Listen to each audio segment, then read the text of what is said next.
देखिए, हेपेटाइटिस का मतलब होता है कि जो हमारा लिवर है उसको इंजरी पहुंच रही है। तो देखिए, एल्कोहलिक हेपेटाइटिस से बचने के लिए अल्कोहल छोड़ना पड़ेगा। तो जो हेपेटाइटिस ए और ई इन्फेक्शन के चांसेस हैं वो भी इस सीजन में बढ़ जाते हैं।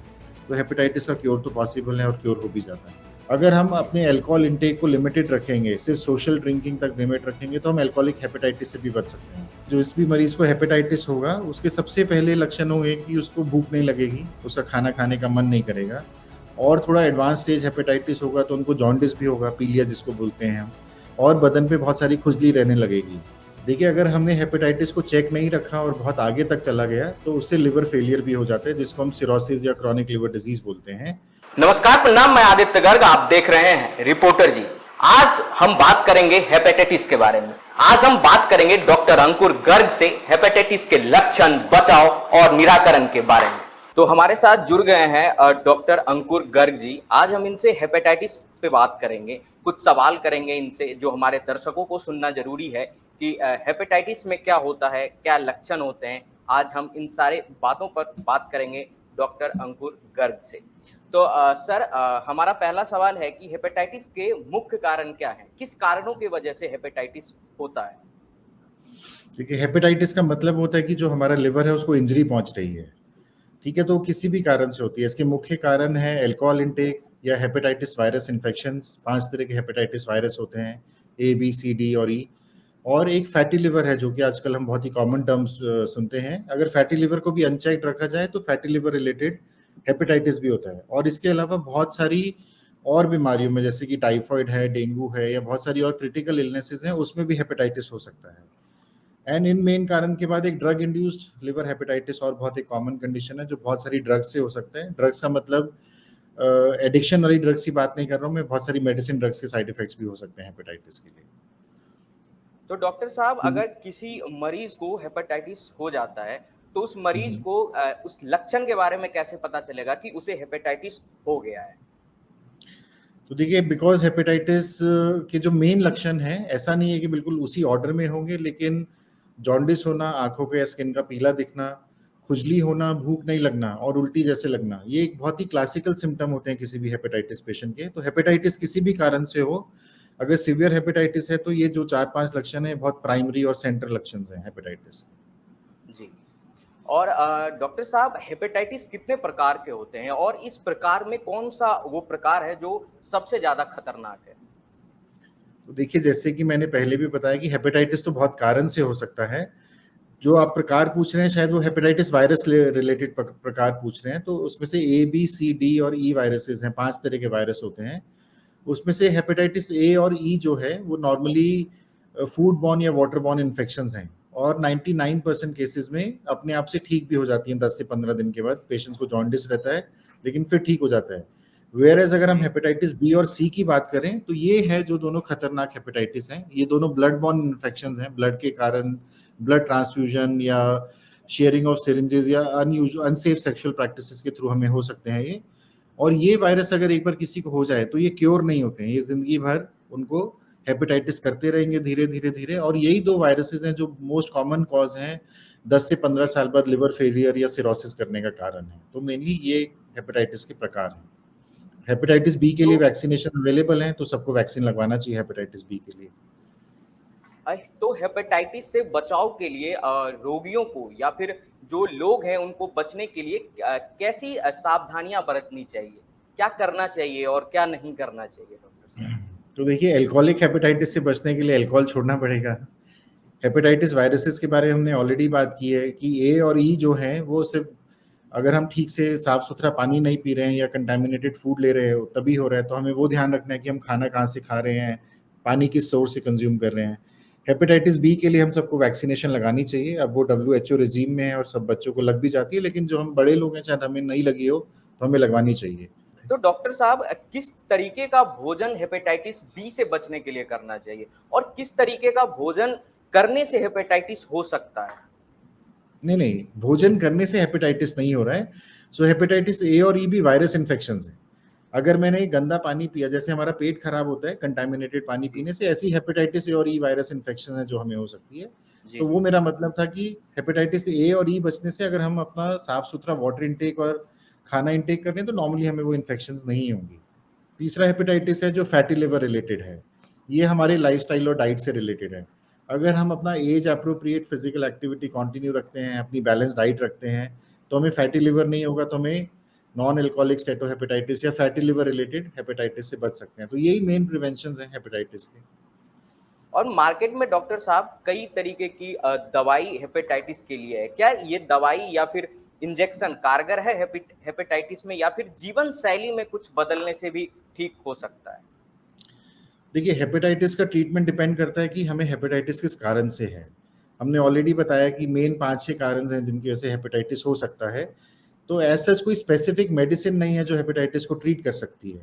ठीक है, अगर हेपेटाइटिस बी किसी को है तो हेपेटाइटिस बी की मेडिसिन अलग आती हैं, किसी को हेपेटाइटिस सी है तो उसकी दवाइयाँ अलग आती हैं, ताकि हम वो इन्फेक्शन कंट्रोल कर पाएँ। बट अगर हम ये सोचें कि एक जनरलाइज्ड मेडिसिन है या एक दवाई है जो हर तरह के हेपेटाइटिस को ट्रीट करेगी, नहीं, ऐसा नहीं है। तो उसमें सबसे इंपॉर्टेंट हमें यही देखना है कि हमें हेपेटाइटिस किस कारण से है ना, और जी अकॉर्डिंगली हमें ट्रीट करना है। जी। तो ऑफ कोर्स तो जो दवाइयाँ आती हैं डेफिनेटली कारगर हैं, ऐसा नहीं है कि वो कारगर नहीं है। तो डॉक्टर साहब, क्या मौसम का भी प्रभाव है हेपेटाइटिस पे? मतलब किस मौसम में हेपेटाइटिस ज्यादा होने की संभावना बारिश होती का है, या सीजन है, फिर मौसम का इस पे कोई असर नहीं है?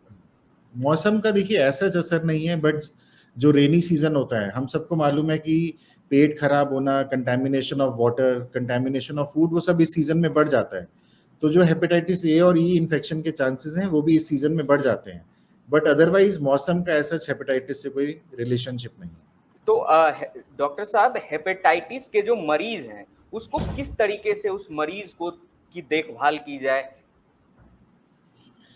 देखिए, अगर किसी क्या को भी हेपेटाइटिस है तो मेरी एडवाइस है कि उन्हें एक स्पेशलिस्ट से मिलना चाहिए, या तो एक गैस्ट्रोएंटरोलॉजिस्ट के पास जाना चाहिए या हेपेटोलॉजिस्ट के पास जाना चाहिए जो लिवर स्पेशलिस्ट होते हैं।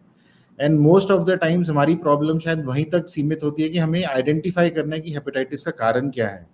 एक बार हमें हेपेटाइटिस का कारण अगर मालूम पड़ जाता है तो जी 80% पेशेंट तो शायद उस कारण को दूर करने की वजह से ही हेपेटाइटिस उनका ट्रीट हो जाएगा, है ना। तो लेकिन बहुत सारी मिस्टेक जो होती है क्लिनिकल प्रैक्टिस में, या जो बहुत सारी गलतियां जो पेशेंट्स करते हैं, वो हेपेटाइटिस का कारण ही नहीं जान पाते हैं। तो आई थिंक सबसे इंपॉर्टेंट है कि एक स्पेशलिस्ट के पास जाना। तो हेपेटाइटिस का क्योर तो पॉसिबल है और क्योर हो भी जाता है। जी। तो डॉक्टर साहब, हेपेटाइटिस में जैसे लोग दवाइयाँ लेते हैं, तो दवाई के अलावा अगर अपनी जीवन शैली में कुछ परिवर्तन किया जाए, जैसे जीवन शैली का कहने का यहाँ पर ये मतलब है कि अगर हम अपने जीवन में उस जैसे गंदा खाना नहीं खाएँ, या फिर अपने जीवन शैली में एक्सरसाइज को भी लाएँ, तो क्या इससे हेपेटाइटिस दवा के अलावा जीवन शैली में चेंज करने से भी ठीक हो सकता है? बिल्कुल, अगर आज की डेट में हम बात करें सोसाइटी लेवल पे, तो करीबन 15 से 20% लोगों को फैटी लिवर है, और उसमें से 7 से 8% लोगों को नॉन एल्कोहलिक स्टेटोहेपेटाइटिस भी हो जाएगा आने वाले 8 से 10 साल में। और अगर हम अपनी जीवन शैली, मतलब हमारा खान-पान और हमारी फिजिकल एक्टिविटी, अगर हम उन दोनों को बैलेंस में रखेंगे, तो हम ये 7 से 8% हेपेटाइटिस और ये 7 से 8% लिवर फेलियर जो फैटी लिवर से हो रहा है, हम इसको डेफिनेटली कंट्रोल कर सकते हैं। अगर हम जी। अपने अल्कोहल इंटेक को लिमिटेड रखेंगे, सिर्फ सोशल ड्रिंकिंग तक लिमिट रखेंगे, तो हम अल्कोहलिक हेपेटाइटिस से भी बच सकते हैं।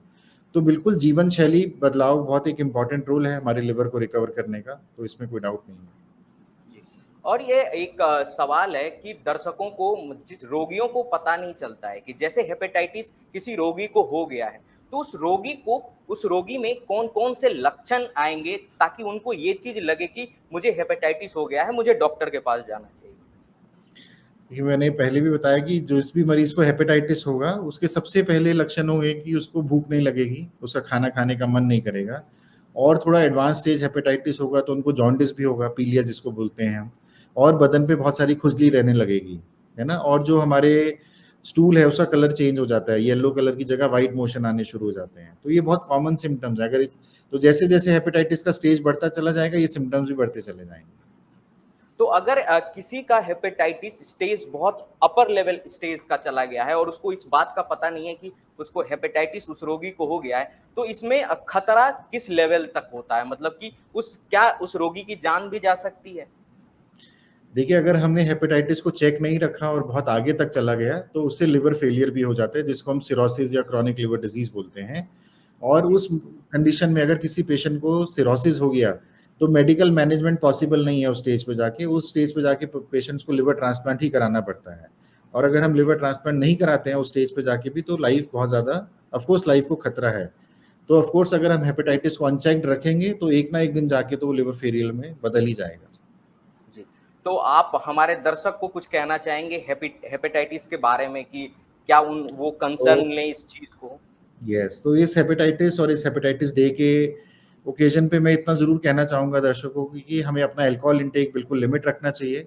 हेपेटाइटिस बी वैक्सीन सबको लगवानी चाहिए और हमें अपना एज एप्रोप्रिएट, अगर मैं 20 साल का हूँ, 30 का हूँ या 40 का हूँ, डिपेंड करता है, वो अपनी एज के हिसाब से मुझे फिजिकल एक्टिविटी ज़रूर करनी चाहिए और एक बैलेंस्ड लाइफ स्टाइल लेना चाहिए। अगर हम अपने लाइफस्टाइल को हेल्दी रखते हैं तो 90% चांस है कि हम अपने लिवर को भी हेल्दी रख पाएंगे, बिकॉज लिवर एक बहुत ही ब्यूटीफुल ऑर्गन है जो अपने आप को रिपेयर कर सकता है, रिकवर कर सकता है। तो मेरा यही मैसेज है कि एक हेल्दी लाइफस्टाइल रखिए, लिवर जनरली तंग नहीं करते हैं, बहुत अच्छा ऑर्गन है। ठीक है, धन्यवाद डॉक्टर साहब हमारे साथ जुड़ने के लिए। आपका बहुत थैंक यू। बहुत धन्यवाद। हमारे दर्शक आपके बातों को समझेंगे और अगर उनमें कोई ऐसा लक्षण पाया जाएगा तो वो ऑब्वियसली डॉक्टर से भी सलाह लेंगे। तो हमारे श्योर। डॉक्टर साहब का ये कहना था कि जब आपको हेपेटाइटिस अगर हो जाता है तो उससे बचने के लिए आपको अल्कोहल नहीं लेना है, आपको गंदे खाने नहीं खाने हैं और अगर आपके एज के हिसाब से आपको उस लेवल का एक्सरसाइज करना है। अगर आप 20 के हैं तो जितना आपका बॉडी वेट होना चाहिए, जिस हिसाब से आपके बॉडी को फंक्शन करना चाहिए, अच्छे अच्छे डाइट लेना चाहिए हेपेटाइटिस से बचने के लिए। नमस्कार। नमस्ते।